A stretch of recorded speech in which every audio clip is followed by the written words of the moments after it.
ഓം ഗുരുഭ്യോ നമഃ. ഓം ഗം ഗണപതയേ നമഃ. ഓം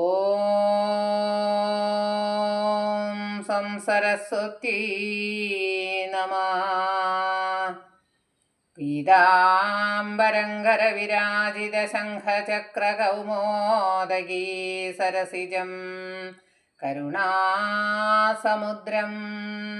രാധാസഹായമതിസുന്ദരമന്ദഹാസം വാതാലയേശമനിശം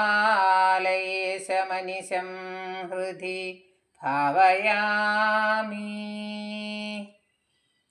ഓം നമോ ഭഗവതേ വാസുദേവായ. നാരായണീയം ദശകം 10. സൃഷ്ടിഭേദങ്ങൾ. വൈകുണ്ഠവർദ്ധിതബലോദഭവൽപ്രസാദാദംബോജയോനിർസൃജത് കില ജീവദേഹാൻ സ്ഥാസ്നൂനി ഭൂരുഹമയാണി തഥാ തിരശ്ചാം ജാതിർമനുഷ്യനിവഹാനവിദേവ ഭേദാൻ. വൈകുണ്ഠവാസിയായ ഭഗവാനെ, അങ്ങയുടെ പ്രസാദം മൂലം പ്രഭാവം സിദ്ധിച്ച ബ്രഹ്മാവ് ഭൂമിയിൽ മുളയെടുക്കുന്ന സ്ഥാവര വസ്തുക്കളെയും പക്ഷിമൃഗങ്ങളെയും മാനവവർഗത്തെയും ദേവഗണങ്ങളെയും ഉൾക്കൊള്ളുന്ന ആത്മാക്കളുടെ ശരീരങ്ങൾ സൃഷ്ടിച്ചു. മിഥ്യാഗ്രഹാസ്മി മതിരാഗവികോപഭീതിരാജ്ഞാനവൃത്തിമിതി പഞ്ചവിധാം സസൃഷ്ട്വാ ഉദ്ധാമതാമസപദാർത്ഥവിധാനദൂനസ്തേനേ തുദീയചരണസ്മരണം വിശുദ്ധി.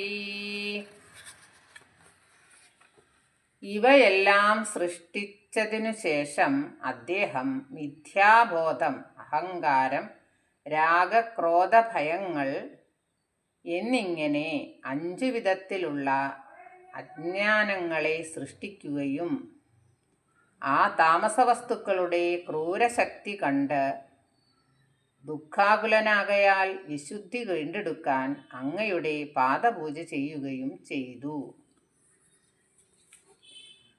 താവൽ സസർജ മനസാ സനകം സനന്ദം ഭൂയ സനാതന മുനിം ച സനൽകുമാരം തേ സൃഷ്ടികർമ്മണി തു തേന നിയുജ്യമാനാസ്ത്വൽപാദഭക്തിരസികാ ജഹുർനവാണീം. ഈ വിധത്തിൽ പരിശുദ്ധമായി തീർന്ന മനസ്സുകൊണ്ട് അദ്ദേഹം സനകൻ, സനന്ദൻ, സനാതനൻ, സനൽകുമാരൻ എന്നീ മഹർഷിമാരെ സൃഷ്ടി ചെയ്തു.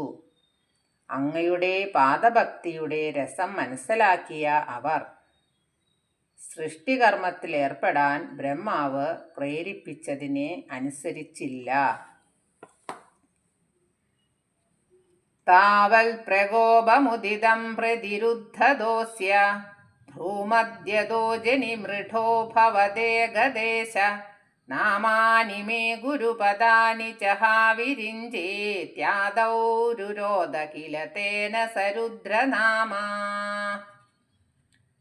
സ്വപുത്രന്മാർ തന്നെ ധിക്കരിച്ചതു കൊണ്ടുണ്ടായ കോപം മനസ്സിലൊതുക്കാൻ പണിപ്പെട്ട് ബ്രഹ്മാവിൻ്റെ പുരികമധ്യത്തിൽ നിന്ന് അങ്ങയുടെ തന്നെ അംശമായ ശിവൻ ജനിച്ചു. ശിവൻ ആദ്യമായി, ഹേ ബ്രഹ്മാവേ, എനിക്ക് പേരും പദവിയും പ്രദാനം ചെയ്യുക എന്ന രോദനം ചെയ്യുകയാൽ രുദ്രൻ എന്ന പേരുള്ളവനായി. ഏകാദശാഹ്വയതയാ ച വിഭിന്നരൂപം രുദ്രം വിധായ ദയിതാ വനിതാശ്ച ദത്വാ താവന്തിദത്ത ച പദാനി ഭവൽ പ്രണുന്ന പ്രാഹ പ്രജാവിരിജനായ ച സാദരം തം. ബ്രഹ്മാവ് അങ്ങയുടെ പ്രേരണ മൂലം ശിവനെ 11 പേരുകളും 11 വിഭിന്ന രൂപങ്ങളും ഉള്ളവനു ആക്കുകയും ഓരോരുത്തർക്കും പത്നിമാരെയും സ്ഥാനങ്ങളെയും പ്രദാനം ചെയ്യുകയും ചെയ്ത് ബഹുമാനപൂർവം പ്രജാസൃഷ്ടി നടത്താൻ അപേക്ഷിക്കുകയും ചെയ്തു. ബ്രഹ്മാവ് അങ്ങയുടെ പ്രേരണ മൂലം ശിവന് 11 പേരുകളും 11 വിഭിന്ന രൂപങ്ങളും ഉള്ളവനാക്കുകയും ഓരോരുത്തർക്കും പത്നിമാരെയും സ്ഥാനങ്ങളെയും പ്രദാനം ചെയ്യുകയും ചെയ്ത് ബഹുമാനപൂർവം പ്രജാസൃഷ്ടി നടത്താൻ അപേക്ഷിക്കുകയും ചെയ്തു. മഞ്ഞു, മനു, കാലൻ, മഹാകാലൻ, മഹാൻ, ശിവൻ, ഭവൻ, വാമദേവൻ, ഉരു, രേതസ്, ധൃതവ്രതൻ, ഋതുധ്വജൻ എന്നിവയാണ് രുദ്രന്റെ 11 നാമങ്ങൾ. ഉമ, അംബിക, സുധ, ദിക്ഷ, ജഡ, ധി, ഇരാവതി, അശന, വൃത്തി, നിയത്ത്, സർപ്പിസ് എന്നിവർ പത്നിമാരും. ഭൂമി, ജലം, വായു, ആകാശം, സൂര്യൻ, ചന്ദ്രൻ, തേജസ്, ഋത്ത്, ഇന്ദ്രിയങ്ങൾ, പ്രാണൻ, തപസ് എന്നിവ സ്ഥാനങ്ങളുമാണ്.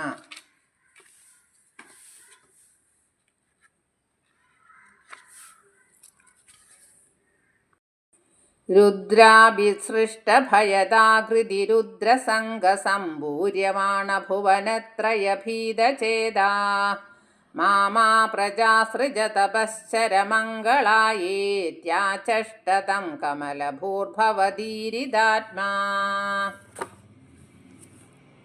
ഭയങ്കരാകൃതികളോടുകൂടിയ രുദ്രസൃഷ്ടികൾ 3 ലോകങ്ങളിലും നിറഞ്ഞു പോകുമെന്ന് ഭയന്ന് ബ്രഹ്മാവ് അങ്ങയാൽ പ്രേരിപ്പിക്കപ്പെട്ട മനസ്സോടുകൂടി ശിവനോട് ഇനി പ്രജകളെ സൃഷ്ടിക്കരുത്, വിശ്വമംഗളത്തിനു വേണ്ടി തപസ്സു ചെയ്താൽ മതി എന്നു പറഞ്ഞു. തസ്യാദസർഗരസികസ്യ മരീചിരത്രീസ്തത്രാംഗിരാ കൃതുമുനി പുലഃ പുലസ്ത്യാ അംഗാദജായത ഭൃഗുശ്ച വസിഷ്ഠദക്ഷൗ ശ്രീനാരദശ്ച ഭഗവൻ ഭവദംഘ്രിദാസ. സൃഷ്ടിതൽപരനായ ബ്രഹ്മാവിൻ്റെ ശരീരത്തിൽ നിന്ന് പിന്നീട് 10 പുത്രന്മാർ ജനിച്ചു.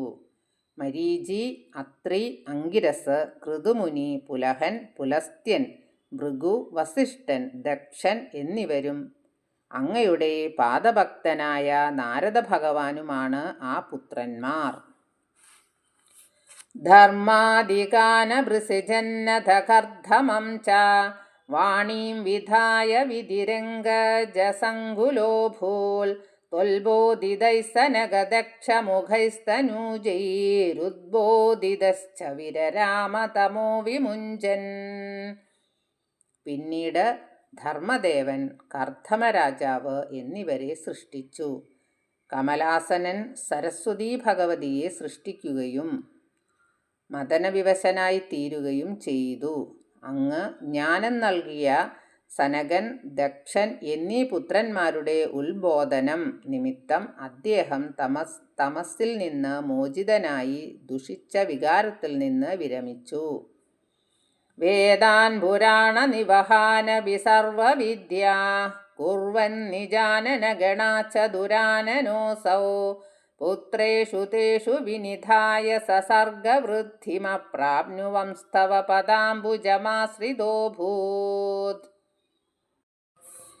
വേദങ്ങൾ, പുരാണസമൂഹങ്ങൾ, മറ്റു വിദ്യകൾ എന്നിവയെല്ലാം സ്വന്തം മുഖത്തുനിന്ന് സൃഷ്ടിച്ച ആ ചതുർമുഖൻ തൻ്റെ ഉത്തമരായ പുത്രന്മാരിൽ ആ വിദ്യകളെ സ്ഥാപിച്ചു. അനന്തരം പ്രജാക്ഷേമം പൂർണ്ണമായും പ്രാപിക്കാൻ കഴിയാത്ത ബ്രഹ്മാവ് അങ്ങയുടെ പാദപത്മത്തെ തന്നെ ആശ്രയം പ്രാപിച്ചു.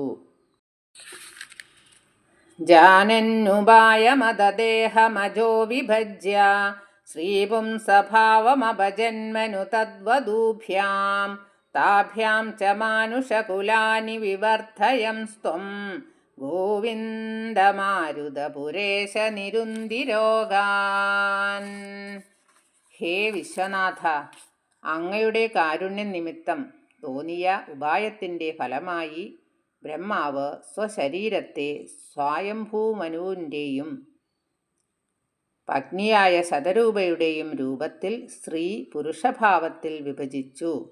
അവർ മുഖേനെ മനുഷ്യവർഗസംഖ്യ വർദ്ധിപ്പിക്കുന്ന ഭഗവാനെ, ഗുരുവായൂരപ്പനായ ഗോവിന്ദ, എൻ്റെ രോഗങ്ങളെ തടയണേ, ഗുരുവായൂരപ്പാ രക്ഷിക്കണേ.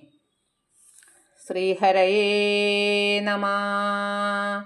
സർവത്ര ഗോവിന്ദനാമസങ്കീർത്തനം, ഗോവിന്ദ ഗോവിന്ദ. സർവത്ര ദേവീനാമസങ്കീർത്തനം, ശ്രീജഗദംബികായൈ നമഃ.